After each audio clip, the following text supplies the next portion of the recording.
sudah berjalan dengan baik. Yang masalah adalah kultur. Oke, kalau yang masalah kultur, Pak, artinya sebenarnya di bawah presiden ataupun di bawah kementerian harusnya tidak masalah dong. Yang harus dibenahi kan kulturnya. Iya, kulturnya. Jadi sebenarnya tidak apa-apa juga di bawah kementerian. Justru tidak, karena sudah ada di ketetapan MPR nomor 7 bahwa Polri itu berada di bawah presiden. Ya karena kita juga berada pada sistem presidensial. Nanti jadi salah. Dan itu juga kalau di bawah kementerian itu terjadi suatu kebijakan-kebijakan mungkin yang terlalu jauh kebijakan itu nanti untuk diambil suatu keputusan yang cepat dalam kondisi negara kita yang kepulauan ini, betul-betul kondisi-kondisi keamanan kadang-kadang terjadi begitu cepat. Ini maksudnya khawatir Polri tidak fleksibel menanggapi krisis-krisis yang terjadi, begitu ya Pak ya. Jadi memang akan lebih lincah kalau di bawah presiden. Begitu. Oke.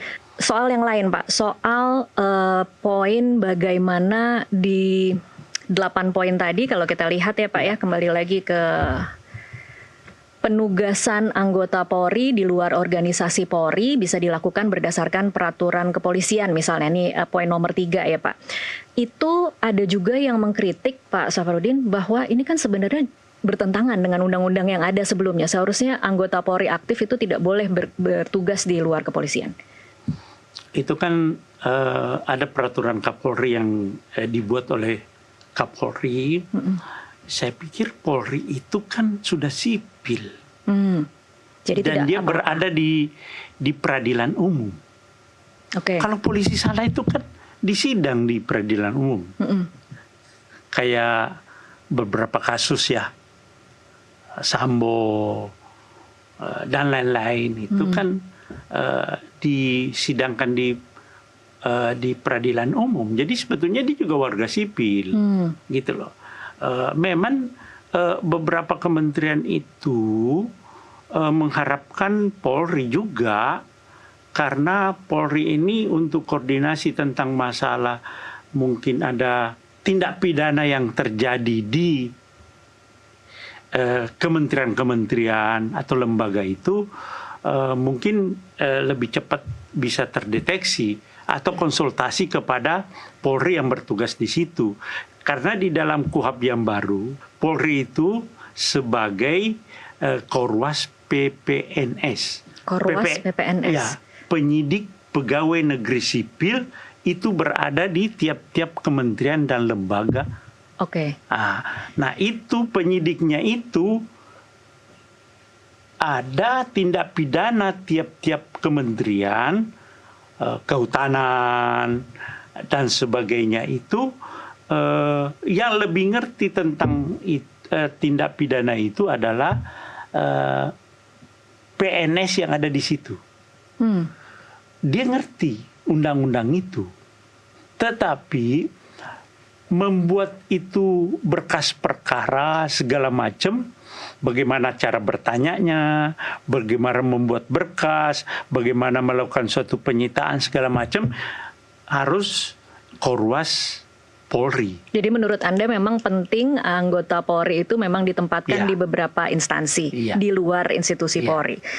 Itu sama nggak sih Pak dengan apa yang terjadi saat ini dengan TNI juga seperti itu? Lama-lama nanti jangan-jangan organisasi sipil kita memang dirajai oleh TNI dan Polri? Itu yang saya bilang. Mungkin kalau saya bicara Polri itu kan sipil. Kalau TNI kan memang beda. Jadi Polri, jadi Polri boleh, TNI ya boleh lah ya dikhawatirkan. Iya itu terserah undang-undang yang ada gitu ya. Baik Pak. Soal pengawasan terhadap Polri kembali lagi ke tadi diperkuat Biro Wasidik, Inspektorat dan Propam. Ada yang mengatakan ini masih terlalu abstrak Pak Safarudin. Bagaimana mau diperkuatnya, seperti apa sistem perkuatnya? Kalau selama ini aja 3 institusi ini sebenarnya sudah ada tapi tidak berjalan. Ya itu nanti sekarang kan kita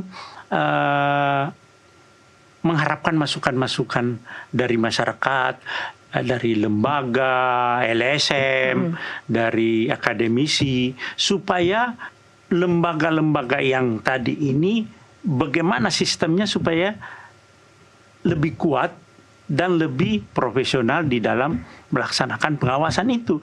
Tidak ada jalan lain. Tidak ada jalan lain. Memang harus lewat 3 institusi ini. Harus Polri, penyidik terutama ini harus diawasi. Harus diawasi dan harus dilakukan perbaikan. Masalah diawasi tampaknya semua sepakat memang harus diawasi. Tapi kalau kemudian ada usulan harus dari eksternal. Kalau bisa jangan Wasidik, Inspektorat dan Propam, karena ini kan tiga-tiganya polisi juga. Mungkin juga diperkuat oleh pengawas eksternal itu nanti yang menentukan kebijakan. Dalam bayangan Pak Safarudin, siapa yang pantas jadi pengawas eksternal institusi Polri ya Pak? Ya kan ini institusi yang penuh dengan kekuatan, penuh dengan superpower lah. Siapa yang kira-kira mampu menjadi pengawas Polri? Kan kemarin juga sebetulnya itu kebijakan, pengambil kebijakan, tapi sebetulnya kan ada juga yang karena selama ini juga Kompolnas itu juga hanya memberikan saran, tidak punya taring. Mungkin kita lihat nanti seperti apa mekanismenya. Tapi sebetulnya ya Mbak, reformasi Polri ini kita nanti awali dari bagaimana sih rekrutmen Polri itu. Penerimaan Polri itu betul-betul yang punya kompetensi, kompetensi psikologi, akademisi, fisik, dan sebagainya. Jadi bukan orang-orang yang tidak punya bakat, yang tidak punya keikhlasan untuk berbuat sesuatu di polisi ini. Atau jangan-jangan orang-orang titipan ya Pak ya? Itu yang jadi masalah.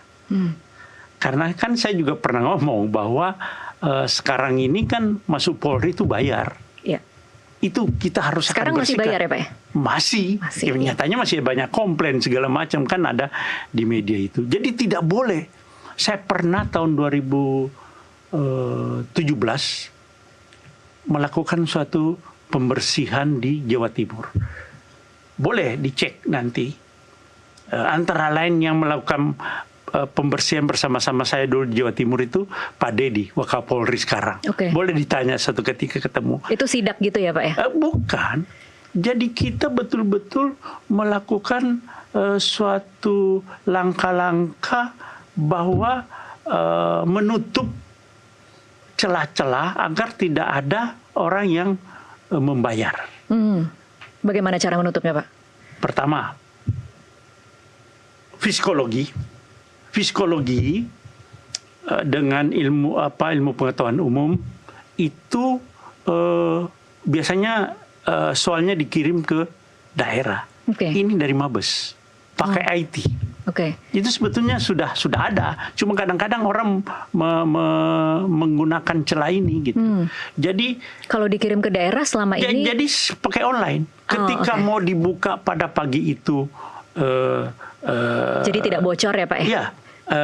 Mau ujian psikologi jam 10 baru dikirim langsung muncul di layar. Ya toh? Setelah ujian psikologi peserta tidak boleh pulang. Langsung dilihat hasilnya. Hasilnya langsung ada. Di-scan di situ dia bisa mencatat. Nilai saya psikologi sekian. Nilai saya ilmu pengetahuan umum sekian. Mereka bisa catat. Kalau kesehatan juga harus setiap yang mau masuk polisi itu siapa yang memeriksa.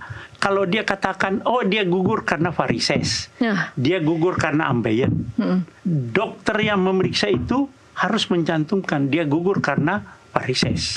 Alasannya harus spesifik ya, tidak hanya alasan kesehatan. Nggak boleh, harus jelas di situ. Dan yang bersangkutan boleh periksakan di luar apa benar dia kena varises, dia kena ambeien. Kalau tidak, dia boleh komplain. Bisa komplain? Boleh komplain. Semacam banding gitu ya Pak? Iya dong. Ada second opinion di luar, boleh. Jadi tidak boleh kamu gugur karena kesehatan. Kesehatannya apa? Jantung apa? Nah, orang-orang ini kan juga pada tahun berikutnya kalau memang masih mau masuk polisi, selama 1 tahun dia bisa melakukan suatu perbaikan-perbaikan kesehatan. Bisa diulang ya Pak ya? Ya bisa kan, masih kalau umurnya masih cukup. Itu rekrutmen. Kalau fisik lari itu direkam dengan handicap. Baik. Kalau dia bilang pull up-nya 7. Jadi semua terdokumentasi ya Pak ya? 7. Padahal cuman 3. Udah putar lagi. Diputar lagi itu rekamannya benar nggak? Oke, baik. Pak Safarudin, jadi itu semua sebetulnya sudah dilakukan. Cuman kadang-kadang ada orang tidak percaya diri masuk polisi kalau tidak bayar. Karena ada pihak-pihak ketiga yang memanfaatkan itu. Memang ada middle-nya berarti ya Pak ya? Oke. Baik, kita harus break dulu Pak Safarudin. Nanti akan kita lanjutkan di segmen berikutnya. Pemirsa tetaplah bersama Kasih Paham. Kami akan kembali sesaat lagi.